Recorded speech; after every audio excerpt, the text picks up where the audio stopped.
eliminate.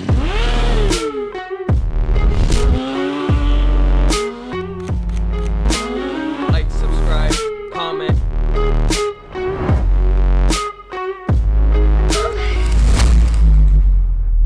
That wasn't shit.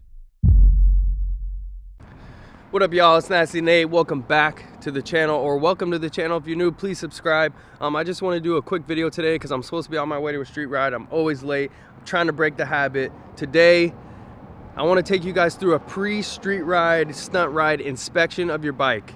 I never used to do this. I never saw any of the homies do it, so it was never really like a big priority to me. But given that I have more to lose with a child on the way and all this kind of stuff, and I don't want to go down because it takes me a lot longer to recover than it used to, I literally always, before I go out on the street, my bike does not touch the street before I inspect the whole thing. So I'm gonna take you through a list of stuff of what I check before I go out on the street. So first thing I always do is I check my brakes.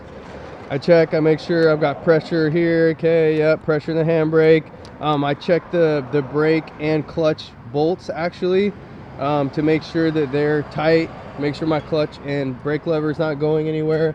I wiggle my cage. I make sure that my cage is tight on both sides, because that means if it's not, then my motor mount is loose. I always check my oil, and I don't know if you can see in the video, but she's looking good. I just blew up my motor, so like I said, I think it was a lack of oil. I'm not exactly sure. I always check my chain. I like to run my chain a little tighter because it gives me better response. Yes, you will wear through the chain faster, but I would rather have better response and better performance for me and buy a new chain every season or two. I do always check the coolant. I like to let the bike run a little bit. 0304 with a lot of scraping. I always check my subframe, which I've already tightened it, so I know it's good.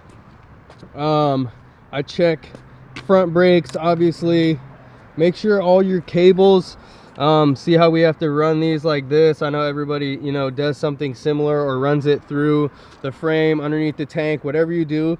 Make sure these are tucked in, and make sure they're not in your way. I came off of a sit down a spreader, caught my foot in here last week and took the brake line with me, so I probably actually need to tighten this a little bit to keep that in there. And that's pretty much it. But please go over your bike, check your axles front and back, check your tire pressure. I always check my rear tire pressure. I'm not on the front wheel a lot, I know everybody knows that, but I always check my rear tire pressure, make sure it's around 25-ish is what I've been running, is what's feeling good for me. And before you get on your bike also, if you've done any maintenance in the past couple of days, pre-ride maintenance, or you know, anything major to your bike, anything that you've done before you rode, like for instance,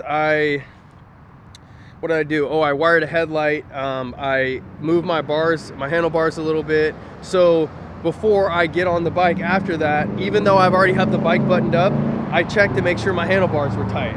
I checked to make sure that my air box is bolted down. I checked to make sure that my tank is bolted down. I checked to make sure that all my plugins are plugged in for my fuel pump and all that kind of stuff, so you don't get to the ride, pull up, bike doesn't start, and you got to take the tank off and do all that. So I got to go, but start doing this. Start taking riding a little more serious. Start taking the fact that you could crash a little more serious if you don't check your bike. You don't want to you know, make somebody else crash because, you know, your bike has a failure, your bike dies, or, you know, you get brake fade because you didn't bleed your brakes. And I know I'm a little extensive, but I bleed my brakes about every 2 or 3 times I ride because I like it to be consistent. I don't like it to be worn out and then have to bleed it and then not know what it feels like to have a freshly bled master because I never bleed it. So I just have it constantly always bled and always feeling 100%, always feeling to the best that it can be. So just a few things, guys. So like, subscribe, comment, and I'll see you guys in the next one.